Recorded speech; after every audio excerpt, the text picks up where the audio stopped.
Ebavõrdsuse teema näiteks, et mina töötajana näen, et ma panustan 25% rohkem, aga mu palgas see ei kajastu näiteks. Ma näen, et inimene, kes võib-olla on rohkem haige, on rohkem kodune, võib-olla tuleb hiljem tööle, läheb varem minema, teenib täpselt sama palka, mis mina. Ma võtaks selle teema lahti tegelikult nii, et tasu ju määratakse esmalt selle eest, mis rolli see inimene täidab, millist väärtust organisatsioonile loob.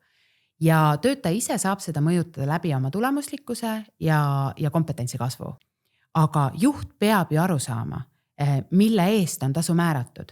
Ehk et kui selline teema kerkib ülesse, siis töötajal seal on samuti roll rääkida oma vaadet sellele, millised pingutused ta on teinud, kas ta on oma kompetentsi kasvatanud, võib-olla ta on ka rollist välja kasvanud, eks ju.